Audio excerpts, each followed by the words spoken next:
The only people who don't want to disclose the truth are people with something to hide. Good morning, everyone. 6:55, 5 minutes before the hour, 7 o'clock, December the 26th, 2013, 710 KNUS, 710KNUS.com. Please say good morning, say Merry Christmas, and Happy New Year to the one and only Dr. Jerry Corsi. Dr. Corsi, good morning. Peter, Merry Christmas, Happy New Year.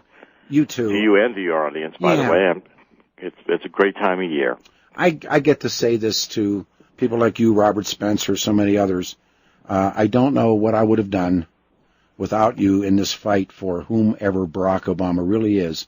You've been a stalwart, you've been tough, you've done the work, you've done the heavy lifting, and you've taken the shots. And so all of those things having said, now we come to this, although we knew about this guy because he lived in China, but now he is speaking out. Dr. Corsi, of course, a Harvard PhD, has written extensively about who Barack Obama may or may not be. He certainly isn't who the life story says him to be. You go to our website, 710KNUS.com, and there's a picture of the half-brother. And according to Dr. Corsi, and I'm just going to turn it over to him to speak, he's 48, and he is the son, he says, of Barack Obama and his, quote, third wife. Is that fair enough, Doctor? That's fair. That's exactly the case. Pick it up. His name is Ned Asanjo. This brother, half-brother of Barack Obama, lives in China. And what really got international attention last week, and it was published in London, it was published all around the world, was that this half-brother of Barack Obama, Nasanjo Obama, from China, has published a brand new book. It'll be out in the United States called Cultures, My Odyssey of Self-Discovery. It'll be out in February in the United States. And the book says that Barack Obama, the president, his half-brother, is lying about his past, that what stories that were told and incidents that were created in the autobiography Dreams for My Father that Barack Obama published in 2008. It was a republication of the book, and it helped Obama to really gain prominence on the rise to power and the run for presidency. This was supposedly a brilliant autobiography and really captured a whole complex issue of race. Well, what Nasanjo is saying is that his brother Barack Obama lied, made things up. It isn't true. It didn't happen. It's all fictional. This isn't who Barack Obama is. And the book is explosive because of that, because it follows in a lot of analysis that I've done. Others, Jack Cashill has done a great deal here, saying that Bill Ayers, the Weather Underground bomber, was really the author of the book. And Ayers keeps toying with the idea that he did write the book. He toys with admitting that. And, this Nasanjo is going to go on a speaking tour. He will be representing the book, and starting in February, I think it'll be more news in the United States that Barack Obama's autobiographical story as told in dreams is largely fictional, written for political purpose and gain, not really conveying the truth. Now, I've already started to make my bets on whether or not Brian Williams will have this as a story, whether the Denver Post will run it as a story, whether the New York Times will do it, whether the Today Show will do it. What's your guess? Well, of course not. Yeah. This brother will come in and find out, like many of the others who tried to tell the truth about Obama, Nasanjo is going to get shut out in the U.S. media because the New York Times and the others want to circle the wagon around Barack Obama and protect the mythology, the lies that are told. I mean, fundamentally, we don't really know who Barack Obama is. And this is coming on the heels of, what kind of makes this new book that's coming out by the half-brothers so impactful is that it's right after a different half-brother. This is the Omar Onyango Obama, who's been living illegally in Boston for 40 years, went to a immigration court hearing about 3 weeks ago, and also said that, for this, the lie here was that Onyango, Uncle Omar, said to the court that Barack Obama, when he was in Harvard, coming to Harvard as a law student, had stayed in his apartment. And back when this was first said, back Obama really running for office, 2008, again 2012, the White House was denying this. The White House was saying that Barack Obama did not know this Omar. This Omar has been in trouble on and off. He's had difficulty working. Government's been trying to deport him for years, 40 years. He had a traffic accident. He was drunk driving out by Framingham, I believe, in Massachusetts, and made the news and claimed he knew his brother and wanted to call Barack Obama in the White House. And, of course, the White House said they don't know anything about this guy. And Obama, the president, basically denied that he knew this Omar. Well, it turns out the White House did admit, oh, yes, Barack Obama did stay with Uncle Omar for maybe, they said maybe 3 weeks, sometime before he actually started Harvard Law School when he was coming into Cambridge the first time. So it's again clear that Obama's told lies about his family and lies about his history when it's politically convenient for Obama to tell lies and to fabricate, which, of course, is not what we expect of our political figures, of our presidents. The standard of, who are these guys or women, I think is a legitimate question the American people have always asked about presidents, and it's pretty shocking to find out that somebody in the White House, now from two half-brothers, Barack Obama's half-brothers, are saying that he lied about his history and are trying to come forward and set the record correct. One of the things that strikes me is, of course, the official story of mother and father is they were married and they lived together. Yet here we know that Barack Sr., who goes to Harvard, meets this woman at Harvard, and she goes back to Africa with Barack Obama, and they were married in Kenya on Christmas Eve of 1964. Right. So, but if he already has what had been described, and this is not a statement, this is more of a description, his detractors, Senior's detractors, said he had what was called in Africa at the time a bushwife, meaning he was married in his village, his town village, where he was the goat herder, right? So, well, in fact, that's right. In fact, Omar Onyango Obama, who's in Boston, comes from the first wife, yes, the African wife that Barack Obama Sr., the Kenyan, abandoned about 1957 when he went to Hawaii to go to the University of Hawaii. That's where he met Ann Dunham, who was the second wife, who's supposedly but they're not married. Mother-father. Well, again, that looks like it's a fiction. There's no marriage certificate ever been found, and the Immigration Service at the time doubted that Obama Sr., the Kenyan, was the father. That's on the public record. And this new brother who's shown up, this Sanjo, who is in China, is a product of the wife that Barack Obama acquired at Harvard after he abandoned Ann Dunham. Right. So we got two wives. We got the wife in Kenya, the wife supposedly in Hawaii. This woman whose name was either Ruth Baker or Ruth Needesand. There's even some doubt about what her name really originally was. In what has been written, he calls her Baker, right? Baker, yeah. And it was actually one of the autobiographies, or one of the biographies that came out later. She was always called Needesand, and then this Baker entered in, and I haven't figured out.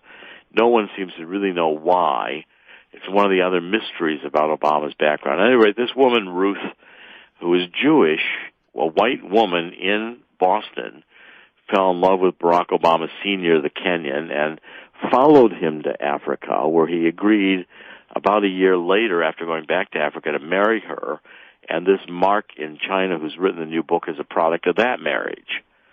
So that's why they're half-brothers, because the Omar is a product of the Kenyan wife, and this Nisanjo in China writing the new book is a product of the white wife, the Ruth, the Jewish woman that followed Obama back from Harvard and married him in Kenya. And she had two sons by Barack Obama Sr. So when he goes, she marries him in Kenya in 64, yes, but then divorces him in Kenya. Yes, and divorces him and takes on this is where the new name Ndesanjo, Nisanjo, which again is someone I don't know. We have tried to research him. He's a Kenyan, and so probably taking on another Kenyan as her second wife, Ruth's second wife, after she divorces Barack Obama Sr., the Kenyan, who's supposedly Barack Obama's father. And the long story there, and DeSanjo also has been relating. It is that the Kenyan, the Barack Obama Sr., was an alcoholic. He was abusive. Oh, he was. He beat the mother. Died in a car wreck. He died in a car wreck. Yeah. It was one of multiple car wrecks. He'd lost a leg in a car wreck. I mean, he was constantly. Mm-hmm. He had jobs in Kenya. The father, the Kenyan, the Obama Sr., as a minor bureaucrat. Mm-hmm. He was out of favor, and he would drive his Mercedes into Nairobi, and they would drink after work, and then he'd try to drive home drunk and have car accidents, and one of them killed him. Dr. Jerry Corsi is with us. Our website, 710knus.com, has the picture now of this new. Well, we knew this guy existed, but he's now writing books. See, this is this new book, which he's self-publishing. His book Cultures is called. Going to be out in the bookstores in the United States in February, and it had an international kind of rollout because it got covered in London newspapers. We covered it. It was covered around the world with this book. And I think the real thunder, the blockbuster nature of this book is that Nisanjo Obama is claiming that his brother lied about his past, which validates what people like I have been writing for now since 2008, when I've been researching Obama and trying to point out to people that the documentation you can obtain about Barack Obama's life does not match the story that Barack Obama has told about his life. Would you do this, Dr. Corsi? Let's do, by the way, it's 7 after the hour, 7:07. It is 710 KNUS, December the 26th. I'm Peter Boyles. You can go look at this guy's picture, 710knus.com. This man is the guy. And let's exchange. What is, and again, it's called best guessing because there is no evidence. There is no truth. I think when the heat got so hot that Obama and his minions dropped that birth certificate, which is a layered birth certificate. I mean, any reasonable person would say, let's see the original copy. What Barack Obama did is he sent this woman attorney. She flew the night flight and comes back with a PDF file. And on that PDF file, it says father's race, African, which is a huge mistake. And, of course, the media, I remember at the time, Mike Litwin, the columnist, and all these people, see, at last the truth. And I come back to these things, and I go, how could this at last be the truth?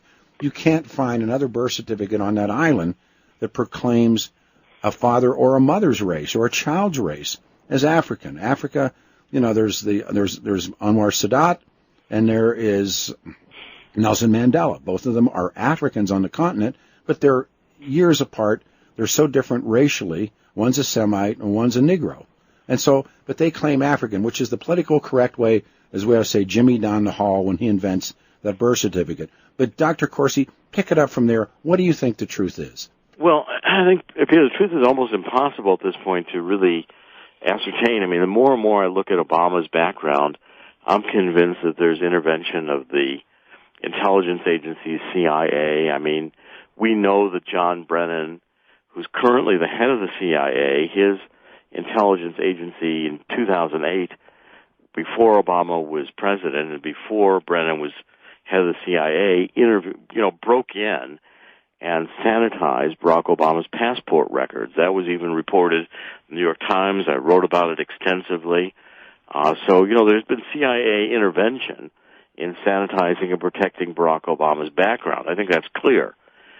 The true story, if I look at the few documents we can get, in 1961, when Barack Obama was born, the Immigration and Naturalization Service in Hawaii was looking at the case very extensively, and the file says that the INS people doubted that Barack Obama Sr. and Ann Dunham were married because they weren't living together. They couldn't find any common address. They didn't believe this was Barack Obama's child.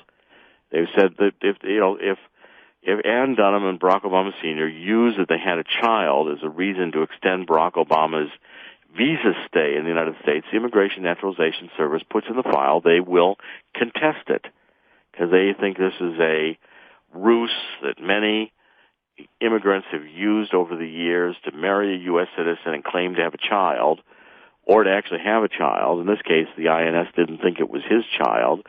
Now, if it wasn't Barack Obama Sr.'s child, he was just picked as the convenient father. And, in the history of Barack Obama Sr., he only sees the son one time after he leaves Hawaii. There's not much attachment here between the Kenyan Barack Obama and the son, Barack Obama. It's easy to believe that he wasn't the father. But then again, Barack Obama senior was a polygamist, and he had children all over the place whom he seems to have regularly abandoned, who are popping up now writing books. At any rate, I think the history, if we could ever decipher it, there's some mystery here, some birth mystery as to who Barack Obama was really born to, and it's going to be complex to sort it out because very quickly after he's born, Ann Dunham leaves and goes to Seattle, does not stay in Hawaii, takes the baby with her. Then they end up next in Indonesia with another stepfather, and there's all kinds of intrigue about whether the Indonesians were first involved in giving birth to this child, whether the father might have been Indonesian. Mm-hmm. I mean, I'm not sure Barack Obama Sr. or Barack Obama himself, knows the truth. I don't know of anyone here, because these kind of family lies, when something is being covered up in a family, it's very, very difficult to go back and discern the truth. And all that I can tell you is the documents we have, Peter, indicate that the stories Barack Obama has told about who he is, including that the Kenyan might be his father, do not bear out in the documentary record. There's no way. And in fact, I believe it was your work when we found the University of Washington, the babysitters where they lived. Found the babysitter. I interviewed the babysitter.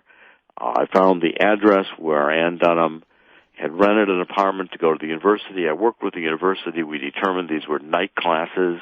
They were not extension classes. We got her actual grade records. We had the universities go through the entire examination. So, Peter, it's pretty clear that Ann Dunham left Hawaii, and of course in Barack Obama's autobiography he says that the little family stayed together in Hawaii. Even Abercrombie, the former governor, came out and lied and said that he saw the family at birth. And then he had to go back and say, no, he wasn't really in the hospital. He later admitted that. He saw them socially at events. Yeah, that's what he said later. Yeah, well, of course he's lying. He's lying. Yeah, and Peter, that's the problem with figuring out who Barack Obama is. That every aspect is not just the birth, but it's the schools. We still don't have the school records. It's the people he associated with. We don't know every country Barack Obama has traveled to. We don't have his passport records. We don't have his grades. We don't know if he really attended 2 years at Columbia, or how he got to Columbia, or how he got into Harvard, and what grades he got at Harvard, or what he studied at Harvard. And the strange pictures that show up that have been photoshopped by his own campaign. Yeah, and also, unanswered things that don't fit together, where, Barack Obama is basically saying that he, was, involved with living here or living there and this year or that year, and you research it and you find out it isn't the case. And this idea that he went to the airport, after even the story is well known that he didn't go to the airport with his mother to say goodbye to Daddy. He never did it, yet sitting with little school kids in this country, he tells that story. Well, right, and, there are pictures of Barack Obama supposedly in school with school friends in Hawaii in years when we know he was supposed to have been in Indonesia. Mm-hmm. And these kinds of, the record of Obama's life, when it's looked at critically, and you say, okay, now I've heard the story, get me documents to prove this. For most people, you can do it. For most people, obtaining a birth certificate is something you do to get your kids in Little League, to get your kid admitted to an elementary school. It's not something that you have to go through this years-long fight over, and then you don't get original records. You get, if Hawaii had original records, why didn't they just immediately release them? And then the more I researched Hawaii, I found Hawaii was issuing passports to people, or birth certificates to people they knew weren't born in Hawaii. Remember we found out Chiang Kai-shek had one. Chiang Kai-shek. That's amazing. Yes, and also there's a whole series of issued birth certificates, especially during the pre-World War II years when the Japanese born in Hawaii were trying to be forced to go back to fight for the Japanese in World War II. Yeah. And Japan, if you couldn't produce a Hawaii birth certificate, Japan was going to come and get you or get your relatives in Japan and punish them. So there was a major effort to get issued birth certificates for people who did not get born in Hawaii, especially the Japanese in this period. And it carried over. I documented even in legislation in Hawaii passing laws making it easy for people to claim children were born in Hawaii that were not born in Hawaii in order to make them citizens, in order to make them part of their family. And Hawaii has had very peculiar laws on this, which we've fully documented. It would be very easy for the family to have registered Barack Obama's birth in Hawaii at an outlying Department of Health office, and the hospital where he's supposed to have been born, Kapiolani. They changed the hospital. First he was supposed to have been born at Queens, and then the family said no, Kapiolani. Kapiolani has never produced any records that Ann Dunham was ever a patient. And the people I've talked to extensively in Hawaii, I've spent a lot of time in Hawaii on this, will not go on the record, but they'll tell you the administrators that met in the hospitals, they don't have records of Obama being born in Hawaii, except for this computer-generated version that was released in the White House on April 27, 2011. And, Sheriff Arpaio has pointed out it's got major problems to it as a document. There's problems with Obama's Social Security number, which will not e-verify, and over the past week or so when he was enrolled in healthcare.gov, it appears his Social Security number was a problem again, because the White House had to admit they couldn't enroll Obama in healthcare.gov unless they did it in person and bypassed a lot of systems on the claim that he was the president. Well, the only thing that's required to register for healthcare.gov is your Social Security number. And Barack Obama's Social Security number, the Social Security Administration, we have records, say was not issued to Barack Obama. That's right. Yeah. So these are kind of discrepancies and problems that are going to dog Obama historically. If they don't get resolved now, you say there's that certainly going to be continuing fascination to historians. And Obama's, remember that no president's legacy is set until after they leave. This presidency could easily be viewed as like a Jimmy Carter failed presidency, and these are some of the problems heading with Obamacare and other issues going on. A failed presidency ends up inevitably producing a revisionist examination of who the man was and why the person was ever elected president in the first place. I want to ask a question. I'm going to set a question up, take a break, and come back with you.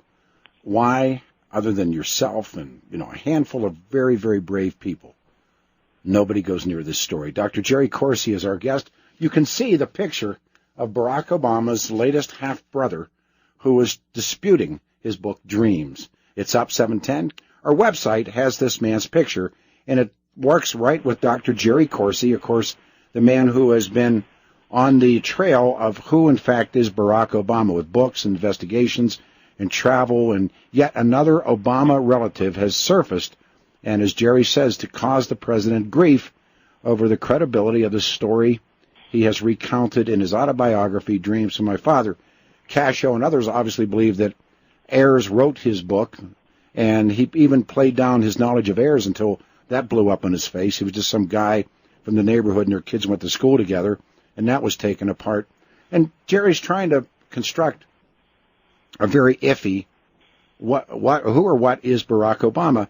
And there are these different people that show up in his life, and they're there for a reasonable amount of time. They heavily influence him, and yet he never speaks about them, and he kind of drives on.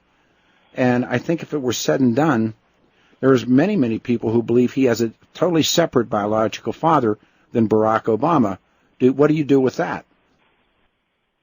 Well, and Peter, the reason these questions are important is because I think Americans have a reasonable expectation that their president or someone running for president is going to be honest about who they are and not have a secret agenda that, is hidden from the American people, a political orientation, a political past, or political involvements that are buried because they're too embarrassing or, too difficult to be known. I mean, What if someone were running for president and actually did have ties to a foreign intelligence agency, or was, lied about their birth and was born and partly raised as Barack Obama was in, foreign countries, raised in Indonesia at a time when Indonesia was going through great political turmoil, and very few Americans were there who weren't CIA involved or knowledgeable to the CIA.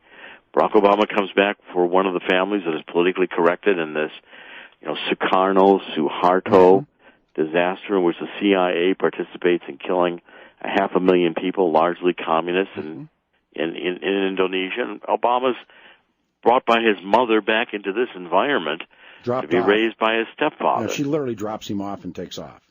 Yeah, and then Ann Dunham is there, not there a lot of the times, and appears to have lived a very open marriage lifestyle with other lovers and other people, and the whole thing is so much of a mess when you can get documents, and so much of it is suppressed, where you can't get the passport record, you can't get the school records, you can't get the grades, you can't get, and then when we want to get the passport records, if you get the current head of the CIA, whose private security firm breaks into the passport records, and the news reports are sanitized as Obama's passport records.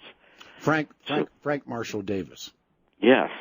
What do you do? Well, with he was that? one of the major. Frank Marshall Davis was a major communist figure. He was an African American poet and journalist from Chicago who relocated in Hawaii. Hawaii in the 1950s was a very, very radical, communist-driven place. The communists were taking over the Democratic Party, and consciously taking over the Democratic Party in order to effect a revolution.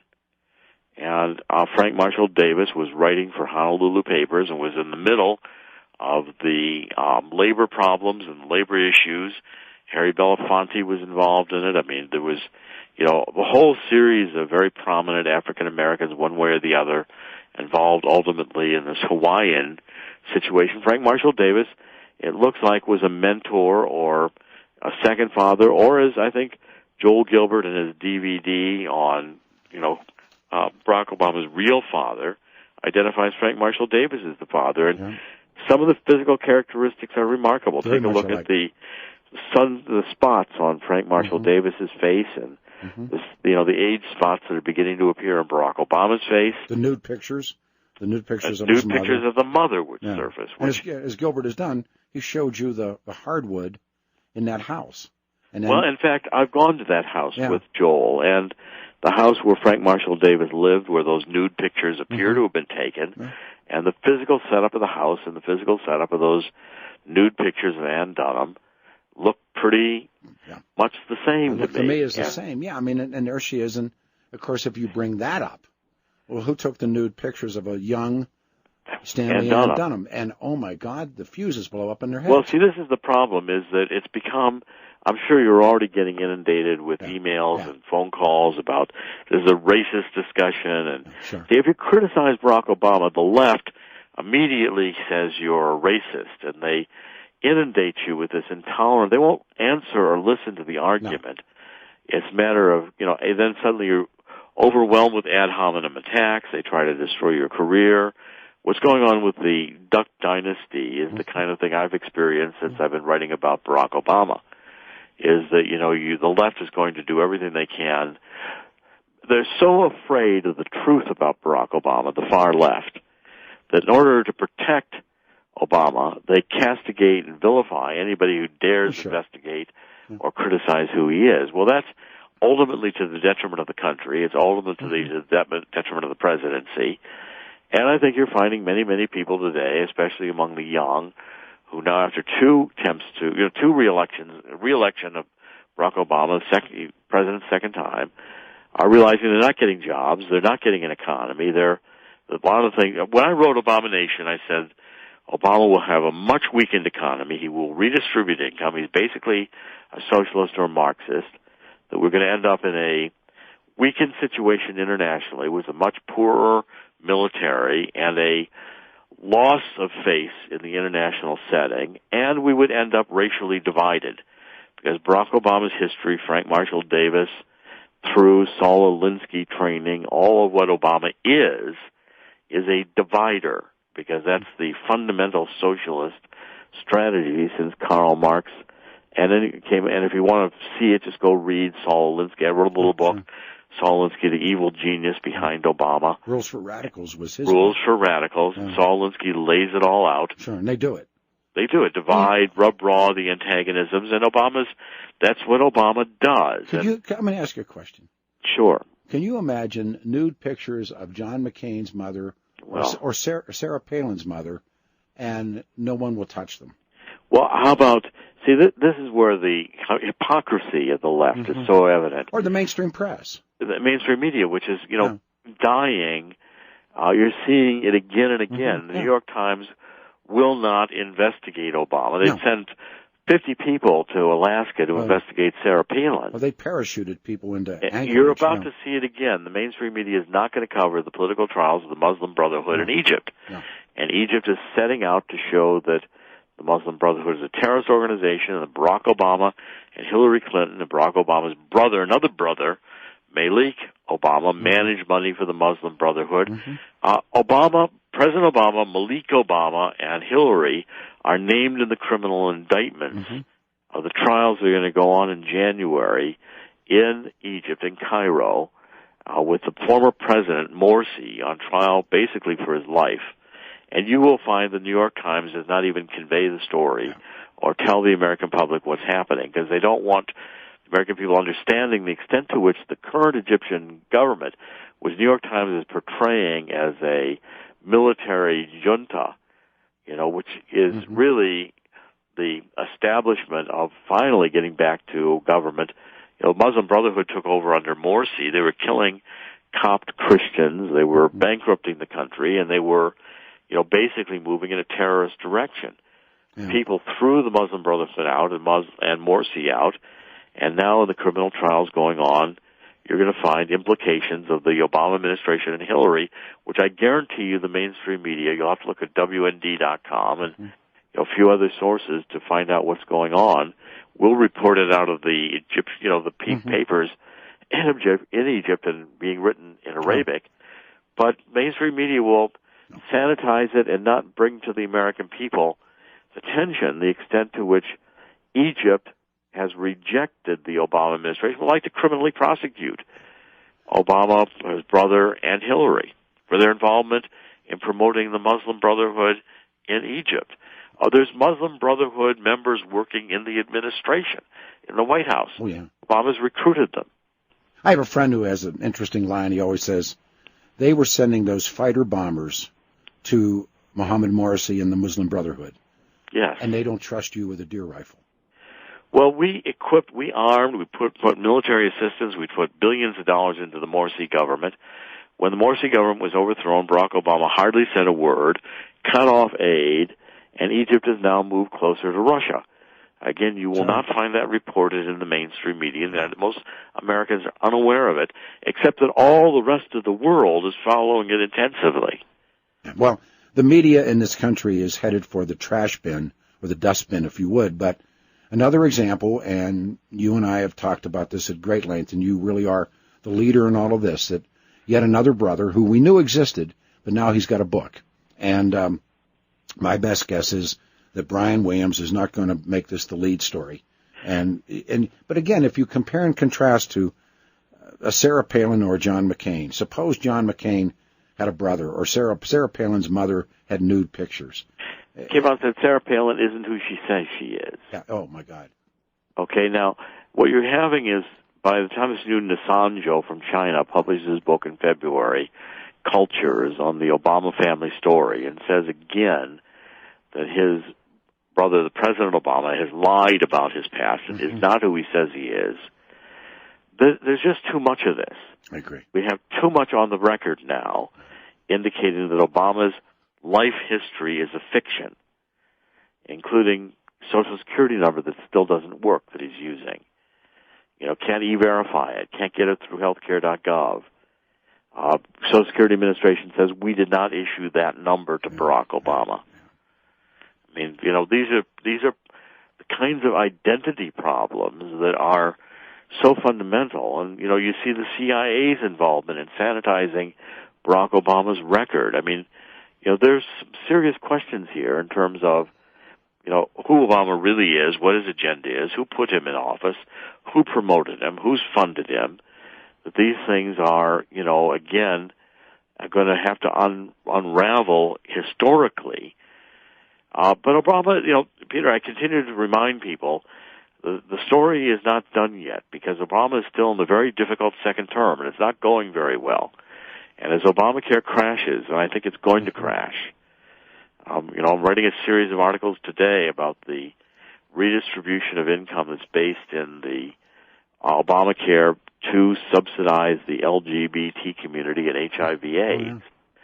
And there's a lot of redistribution of income efforts going on here, and it's not going to work if the younger people don't just willingly step up and pay for very expensive insurance.